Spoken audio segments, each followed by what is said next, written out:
From the temple to the empire, a story of faith, fire, and the sword. And you believe you know this story.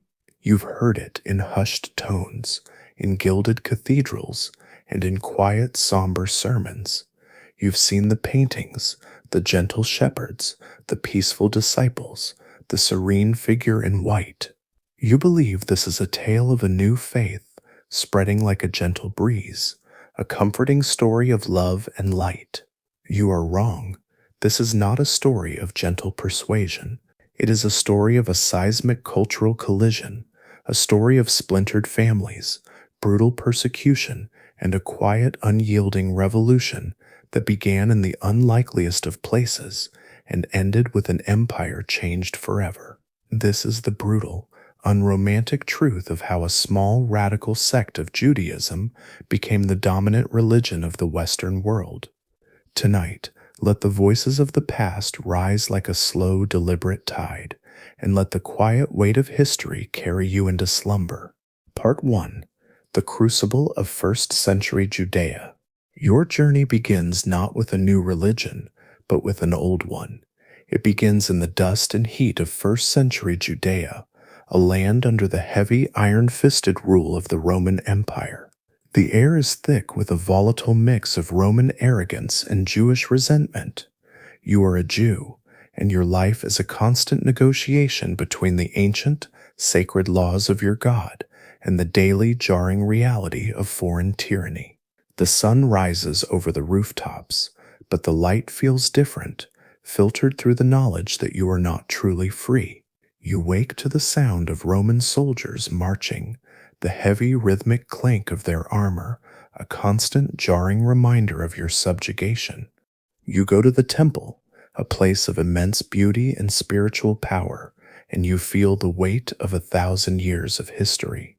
The scent of incense and sacrifice fills the air, mingling with the low murmur of prayers.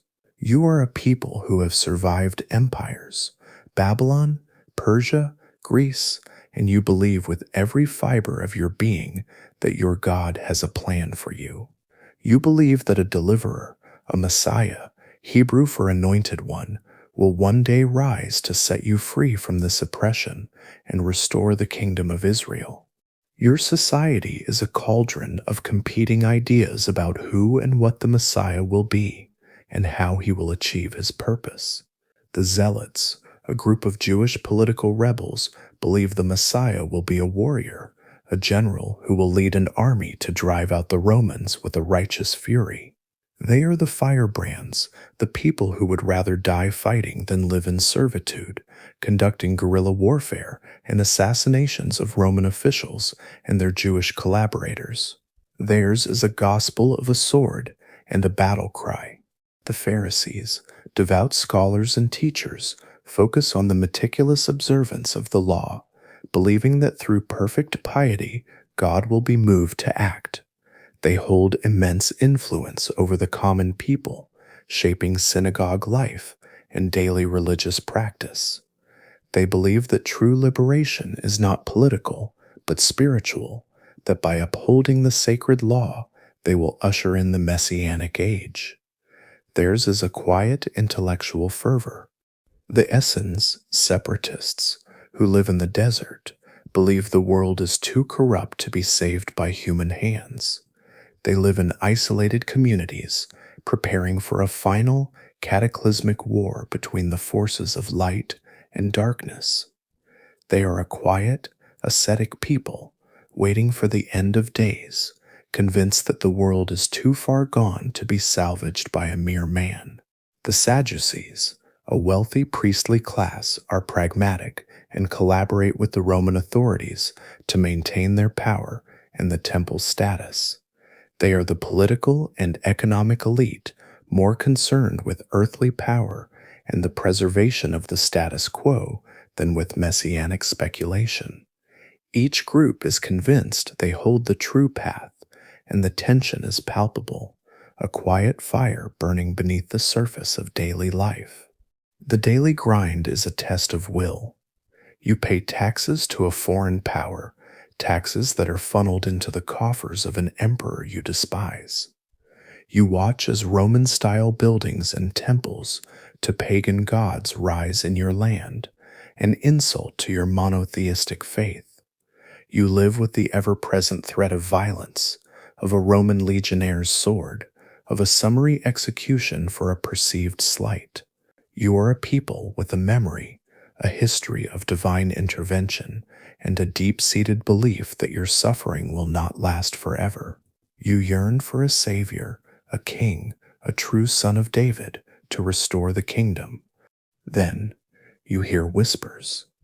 They are not about a political leader, a warrior, or a firebrand, but about a wandering preacher from Galilee, a man named Yeshua, or Jesus.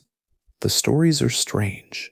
He speaks of a kingdom not of this world, a spiritual kingdom, where the last will be first, and the first will be last. He heals the sick with a touch. He performs miracles that defy explanation, and he speaks with an authority that challenges the very foundations of the temple.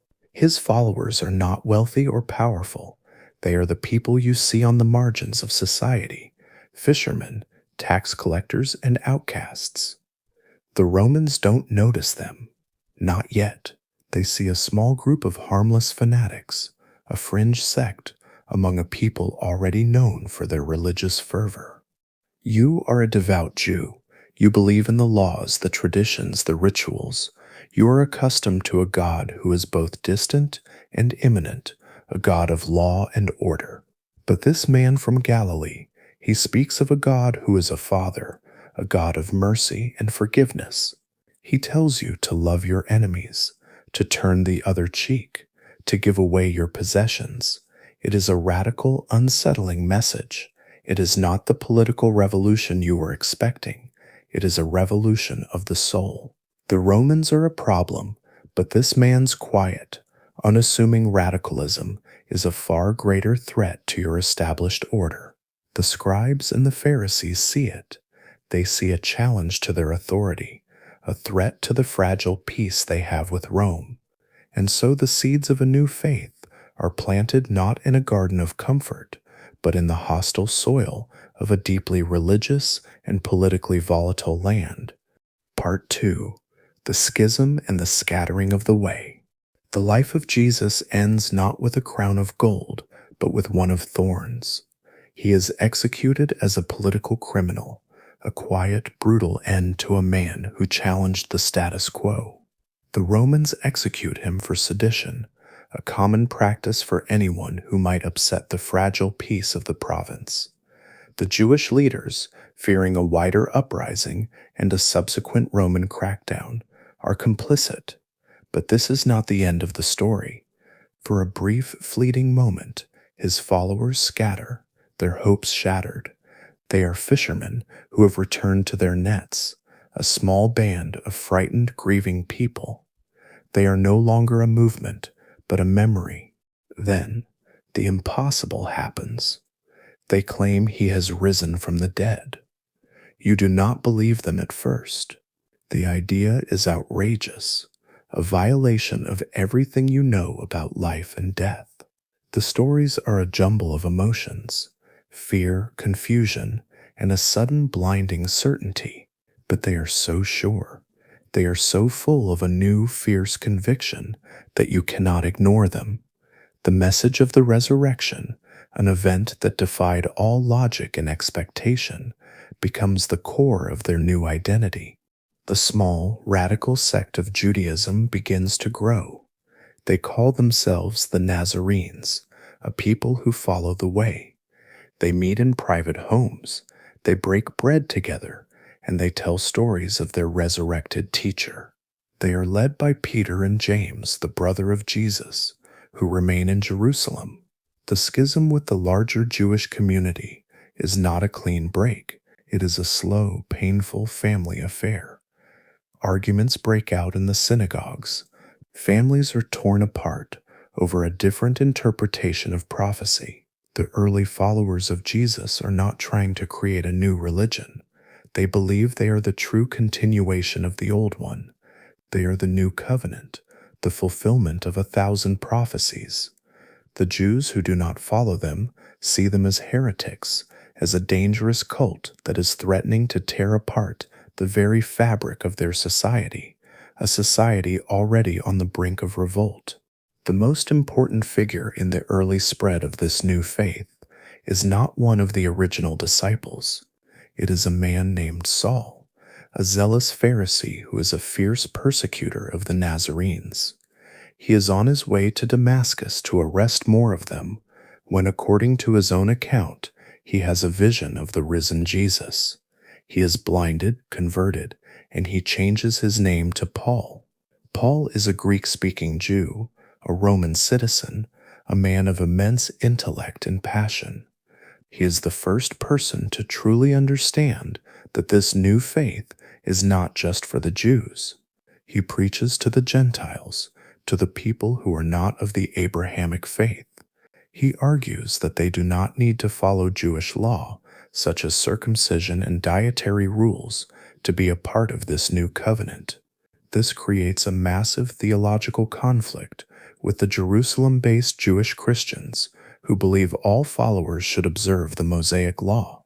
The Council of Jerusalem, Sukkot 50 AD, is convened to settle the dispute. A compromise is reached. Gentiles are not required to follow all of Jewish law, but they must avoid certain pagan practices.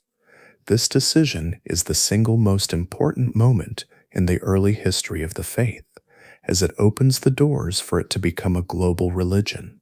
Paul travels across the Roman Empire, a man on a mission, a man on the run. He is beaten, stoned, shipwrecked, and imprisoned. He writes letters to the small fledgling Christian communities, and these letters, full of theological insight and practical advice, become the foundational texts of the new faith.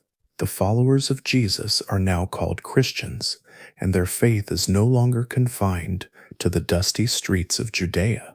It is in the bustling port cities of Antioch and Ephesus, in the marketplaces of Athens and Corinth, and in the sprawling, dangerous metropolis of Rome itself. The faith spreads along the trade routes, carried by merchants, slaves, and soldiers.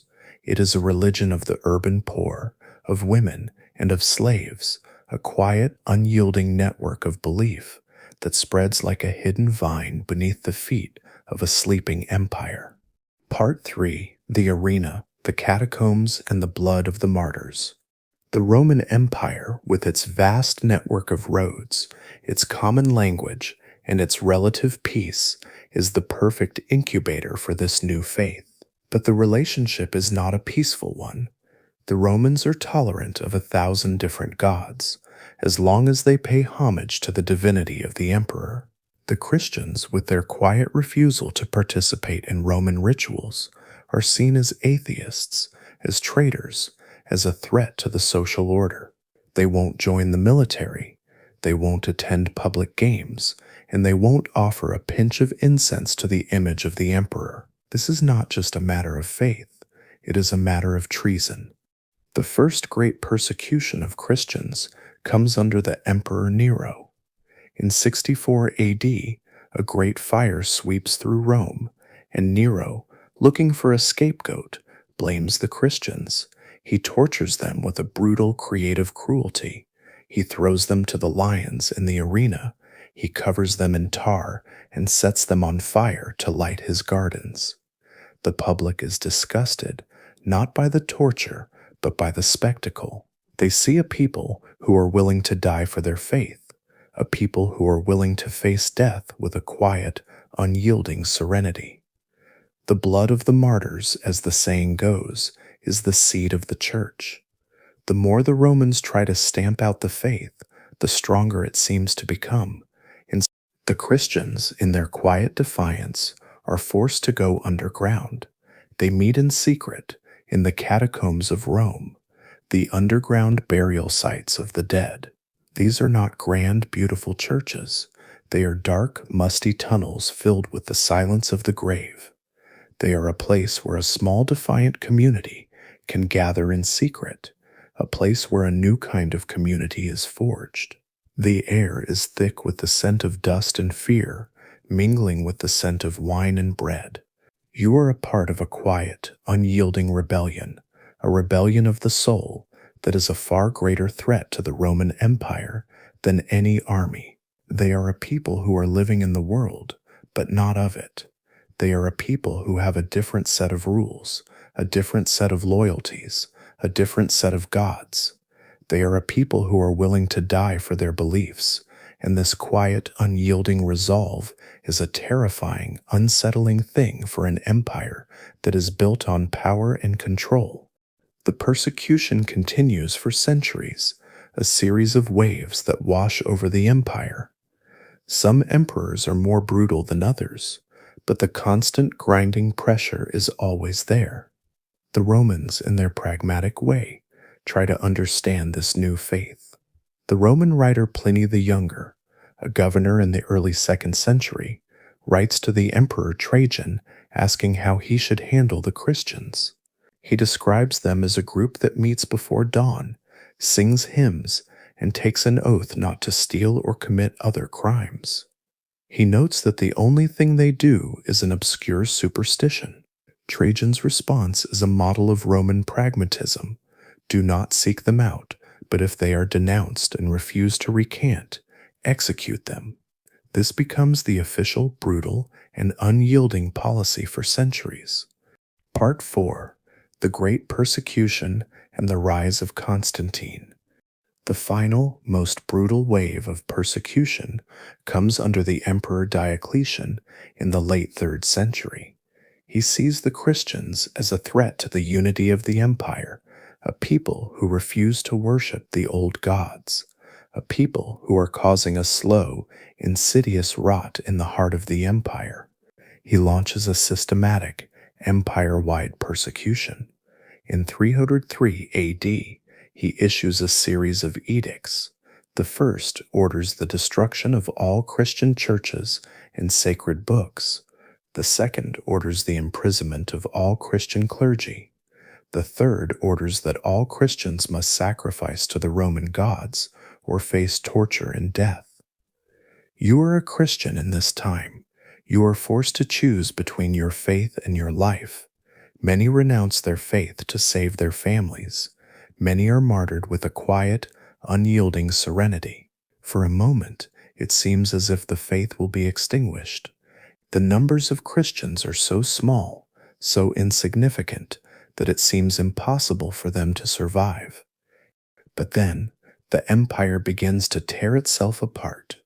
Diocletian, in a move of unprecedented foresight, divides the empire into 4 parts, ruled by 4 emperors, a tetrarchy. The system is meant to prevent civil war, but it fails. When Diocletian abdicates, the empire descends into a bloody, brutal civil war. A man named Constantine rises to power, the son of a Roman general. He is a shrewd, ruthless, and ambitious man. He is a soldier, not a theologian. He is a man who is more concerned with power than with piety.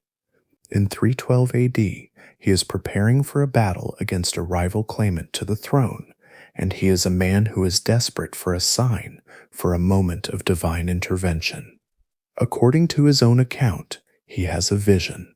He sees a sign in the sky, a cross of light with the words, "In hoc signo vinces." In this sign you will conquer. He has his soldiers paint the sign, a Chi-Rho symbol, on their shields, and he goes into battle at the Milvian Bridge and wins a decisive victory. Constantine, a man who is more concerned with power than with piety, realizes that the Christians are a small, quiet, unyielding force that he cannot defeat. He decides to co-opt them. In 313 AD, he issues the Edict of Milan, a decree that legalizes Christianity and grants Christians the freedom to worship without fear of persecution. The age of the martyrs is over. The age of the emperors has begun. The Christians, a people who were once hunted down and tortured, are now a part of the Roman establishment. Constantine, a man who is still a pagan, a man who is still a worshipper of the sun god, is now the de facto leader of the Christian Church. He will go on to convene the Council of Nicaea in 325 AD, a council of bishops from across the empire, where he will preside over a theological debate that will settle the very nature of the Christian faith. The emperor, a man who is a political and military leader, now decides the very nature of the Christian faith. Part 5. From Outcast to Empire, the Great Transformation from The transformation is not a clean one. The Christians, a people who were once a small radical sect, are now a part of the establishment. The quiet, unyielding rebellion of the martyrs is replaced by the official, rigid dogma of the state. The underground churches are replaced by grand, ornate basilicas. The Christian clergy, once a group of humble, unassuming men, now become a part of the imperial bureaucracy.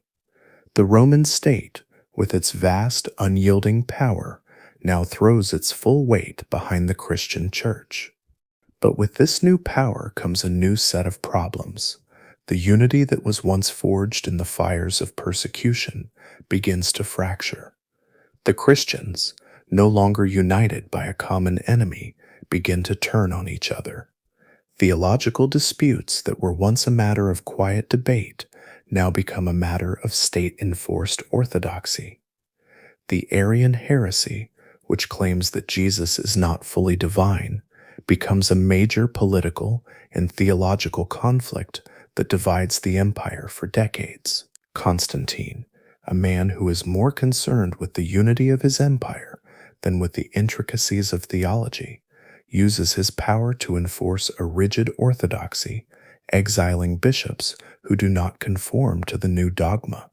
The Christian Church, once a quiet, unassuming force, now becomes an engine of power and control. It begins to persecute its own dissenters. It begins to use the power of the state to enforce its will. The quiet, radical message of the man from Galilee is now a tool of the state, a way to unify a vast, sprawling, and fractious empire.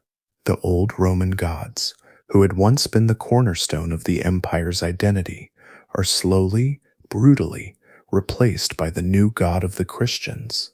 The pagan temples are torn down, their statues are defaced, and the old Roman rituals are slowly, inexorably replaced by the new Christian ones. This is the great, unromantic truth of this story. Christianity did not win because it was a more convincing philosophy.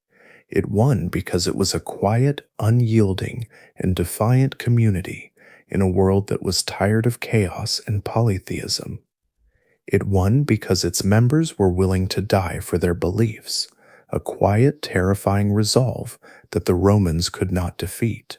And it won because a Roman emperor, a man who was more concerned with power than with piety, decided to co-opt it, to turn a quiet, unyielding force into a powerful, unyielding tool of the state. The story of Christianity is not a story of gentle persuasion. It is a story of a seismic cultural collision, a story of splintered families, brutal persecution, and a quiet, unyielding revolution that began in the unlikeliest of places and ended with an empire changed forever. The blood of the martyrs, as the saying goes, is the seed of the church, but the sword of the emperor is its final, unyielding tool.